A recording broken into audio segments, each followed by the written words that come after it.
So, hello mga guys. Bali, ang tutorial natin ngayon is kung paano mag-unlocking ng modem natin, Huawei B535932. So, ito guys, yung bagong release ng PLDT Smart. Bali, naka-smart lock siya. So, ang gagana lang dito is Smart Token Tech Sun PLDT SIM. Then, yung Rocket SIM na bago lang, yung hindi pa nire-reload. So, yung kapag nire-load na yung Rocket SIM, hindi na po siya gumagana dito. So, ganito muna ang gagawin natin guys. Bago tayo makapag-unlocking, login muna tayo sa dashboard ng modem natin. So, pwede to guys via PC, laptop, or cellphone. Basta may browser siya, may Google Chrome browser. So, ang una natin gagawin is, i-open lang natin yung browser natin na Google Chrome. Then, kapag open na natin, punta lang tayo sa dashboard niya. So, ang IP address natin is 192.168.8.1. Then, press ko lang yung enter. Then, ito. Yan, mag-login lang muna tayo dito guys. So, ang password nito na default is admin lang. So, yan. Login ko lang muna guys. Pag hindi kayo makalagin guys, i-reset nyo na lang yung modem. Then, click lang natin dito, next. Then, agree. Then, dito guys, update manually. Then, dito guys, kung gusto nyo palitan yung wifi password ninyo, pwede nyo siyang palitan. Pero kung ayaw nyo, i-click nyo lang yung next. So, kayo nang bahala dyan guys. Click ko lang yung next. Then, dito, para makapag-login tayo sa dashboard, magre-required siya ng new admin password. So, required na talaga guys mag-change password bago tayo makapag-login. So, gawa lang ako ng sarili kong password. Example, admin 123. So, yan guys. Ito lang gagawin kong password para mabilis. So, kayo nang bahala dyan guys. Basta 8 digits limit. Then, need my capital letter na isa. Then, number. Then, click natin yung finish.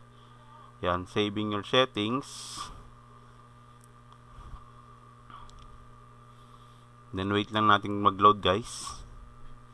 So, yan. Nakapasok na tayo guys sa may dashboard. So, try ko lang i-log out. Login ko lang ulit yung new password natin.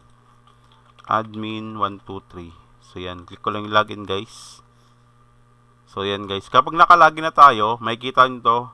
Ito yung dashboard na tinatawag ng mga new model ng Huawei.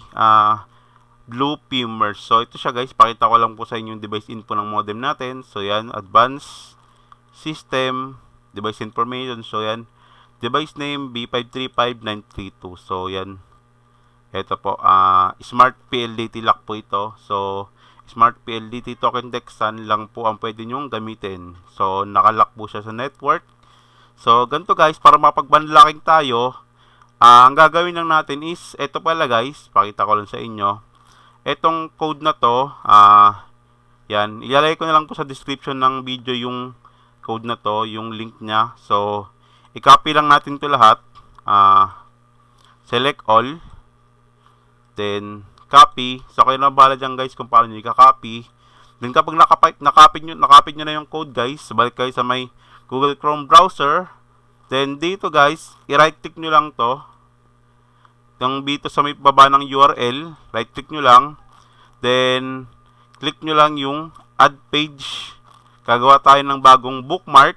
So, dito guys sa name, lagay nyo na lang B535932 band locking. So, kayo nang bahala dyan guys magpangalan. Then, sa URL dito guys, burahin natin to lahat. Ang ilalagay naman natin dito is yung code na kinopy natin. So, i-copy ko lang to lahat. Then, pagka-copy ko, i-paste ko lang siya dito guys sa may URL. Paste. Then, click save. Pag na-paste nyo na. Then, kapag na-save nyo na guys, di ba naka-access na kayo sa dashboard ng modem natin. So, i-click nyo lang tong bookmark natin na to. So, i-click ko lang siya guys. So, yan. May lalabas na dito sa may taas ng dashboard natin, yung mga details ng modem natin. So, may nakalagay, PLDT, Huawei 4G, router from model LTE by B535932. So, makikita dito guys, yung supported ng modem natin. So, ito, LTE CA 4G+. So, naka-dual band yung modem natin. Naka 2 bands CA siya.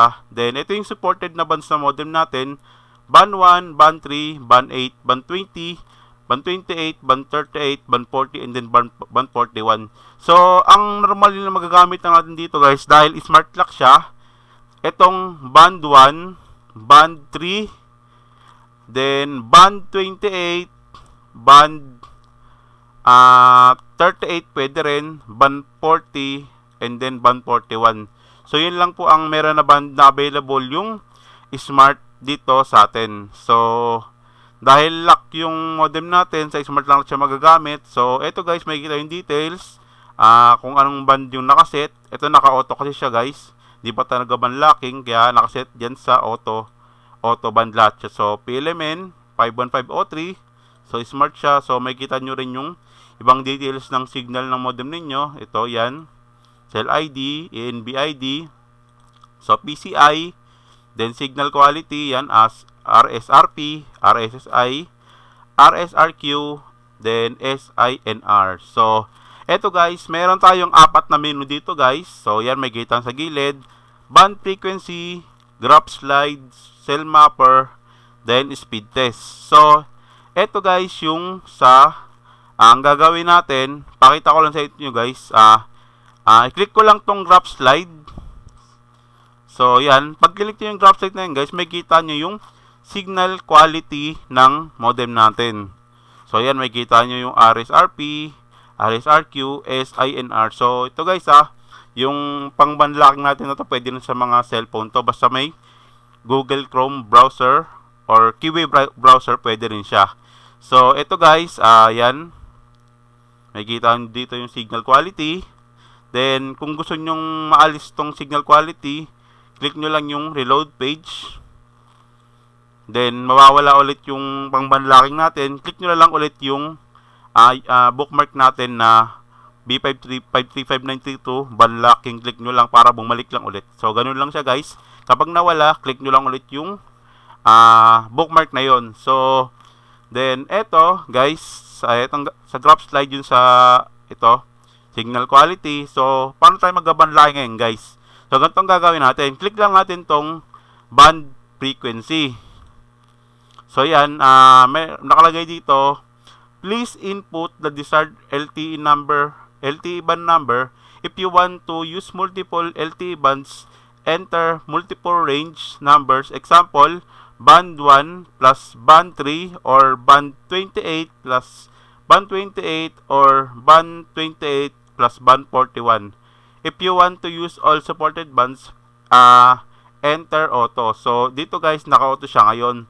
So, dito ang gagawin natin, pwede tayo maglagay ng, mag-testing ng kada band na gusto natin ilagay. So, example, input ko lang dito, band 1. So, click ko yung OK. Pag, testing natin yung band 1 guys. So, ngayon, sa banlocking, i-speed test natin isa-isang bands na available sa area natin. So, hindi kasi lahat ng area pare-pareho ng speed ng bands or kung may ganung band sa area, iba-iba guys. So, mas better na speed test nyo lang isa-isa. Kung saan malakas na band, doon natin siya i-steady or i-band lock. So, example ko lang guys, i-band lock ko siya sa band 1. So, pag band 1, number 1 lang ilalagay natin. Then, click natin yung OK. So, wait lang natin siya kung mag-set yung band locking natin sa band 1. So, yan. Kung mapansin nyo sa modem, magre-red tapos magkakasignal kung may ganong available na band sa area. So, ito guys, naset ko na siya band 1. So, bumaba siya sa LTE 4G only kasi naka-single band lang tayo. So, mamaya papaliwanag ko rin sa inyo kung paano mag dual band locking. So, testing ko yung band 1. I-speed test natin siya kung gaano siya kababilis sa area ko. So, I'm using token text SIM na may load. Bahala na ako kung anong load na gusto nyo ilagay. Then, pwede rin dito yung PAM load. 1,000 plus ng Smart PLDT. So, kayo nung bala, basta only. Then, speed test ko lang yung band 1. Click ko lang tong speed test. So, yan. Wait lang natin mag-load yung speed test. So, yan. Then, set ko lang to sa smart. Yan. Yung sample ko lang guys ha. Then, click ko yung speed test. Speed test ko lang guys yung band 1 sa area ko. So, speed test ng band 1. So, yan guys. Yan, download the speed muna yung ini-speed test dyan. Nauna. So, wait lang natin matapos guys. Then, next nyan yung upload speed. So, yan. Ito yung speed test ng band 1 sa area ko. So, wait lang natin.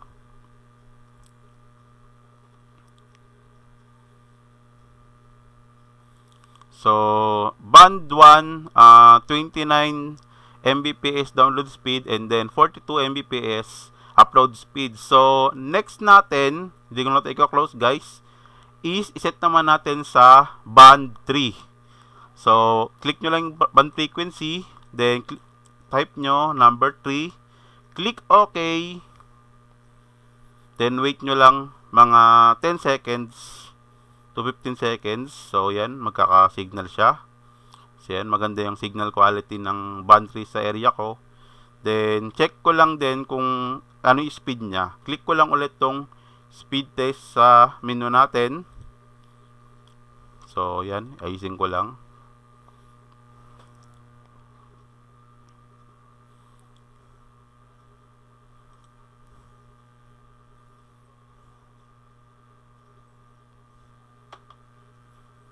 Yan, speed test ko lang yung band 3 guys.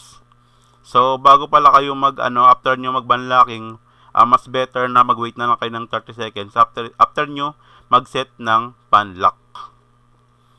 Wait, is Manila, Smart Communication. Then, click ko yung go. So, ito yung speed test ng band 3 sa area ko.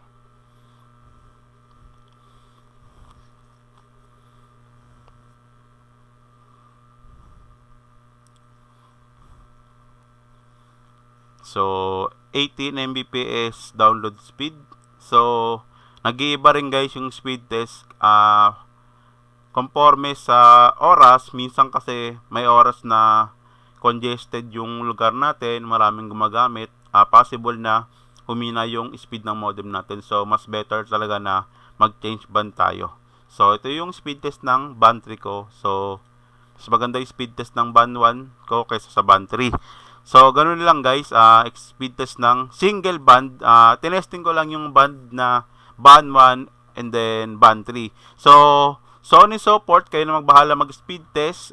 Example niya, next nyo yung band 28, then next nyo band 40, and then band 41. So, i-demo ko lang yung muna yung dalawang band. So, kayo nang bahala mag-test sa ibang band sa area ninyo. Then, the next na gagawin natin is babanlaking tayo ng dual band. So, click nyo lang tong band frequency. So, may mga combination na available lang sa area. Hindi lahat ng CA combination na meron sa akin. Then, meron din sa inyo. So, mas maganda na i-testing nyo lang to. So, example guys, ang combination kasi dito ng banlocking, so, ang mga FDD bands ay pwede lang mag-combine ng FDD bands lang din. Then, TDD bands is for TDD bands lang din na pwedeng mag-combine ng LTE. So, LTE, CA, LTE carrier aggregation tinatawag nila. So, ito guys, example ko lang, mag-dual band locking tayo, LTE, CA, kung meron available sa area ko. Example ko, band 1 plus band 3. Then, click ko yung OK. Then, pansin nyo 4G, dapat mag-4G plus siya. So, wait nyo lang. So, yun guys, ang sinet ko is yung band 1 and then band 3. So, nakalagay dito LTE CA 4G plus. So, it means, meron kaming dual band combination dito sa available sa area namin. Itong using band 1 and band 3. So, ang gagawin ko lang, dahil naka 4G plus tayo, speed test ko lang ulit to guys. Then click ko lang speed test. Check natin yung speed ng dual band sa area ko. Wait lang natin guys.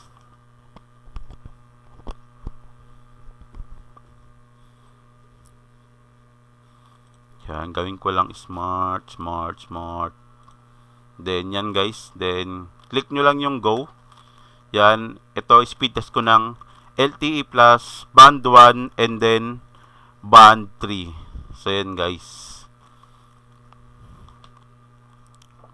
Tandaan nyo guys, hindi pag sinabing LTE CA, naka-dual band siya, pero possible din na mas malakas pa yung single band kaysa sa dual band. Kaya wag laging umasa kayo na porket naka LTE CA kayo, naka LTE plus, mas malakas siya sa single band. So mas better na is-testing nyo na lang.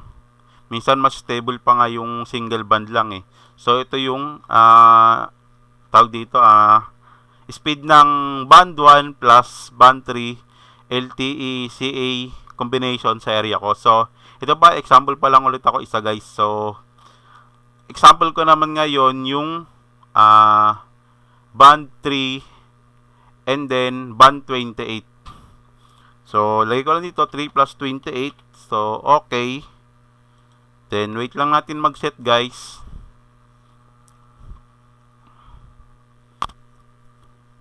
So dapat mag-LTE CA yan. Pag makalagay LTE CA means may ganung band combination sa area ko. So ganun lang ulit gagawin ko guys. I-speed test ko lang tong band 3 plus band 28. Click ko lang ulit tong speed test.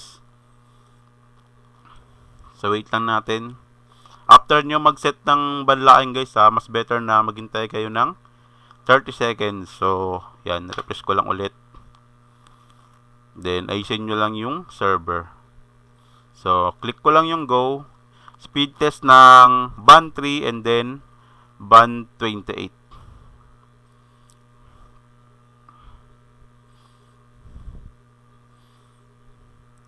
Yan. 21 Mbps download speed. Pero nag-iba-iba yan guys conforme sa oras. Pag congested, mahina. Pag try nyo mag-speed test ng madaling araw, kaya hating gabi, ang lakas nyan guys. Kasi kayo lang gumagamit. Konti lang gumagamit pala. So yan.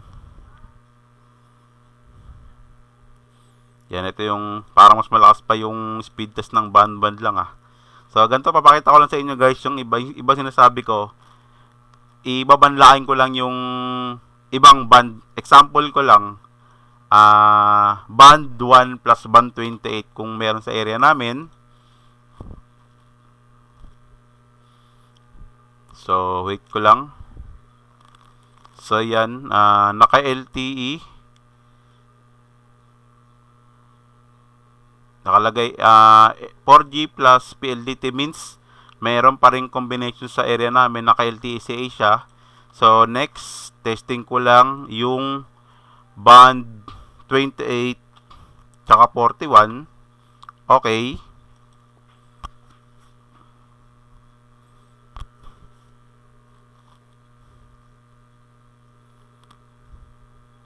So nakalagay dito guys, hindi available sa area namin yung dual band locking combination ng band 28 tsaka band 41. So ito pa, example ko na last. Yan, hindi lahat ng area possible na mag-band combination yung mga ganong band, kaya mas better na i-testing nyo. Then last band 40, then 41. Sample ko lang to guys Okay. Then wait lang natin.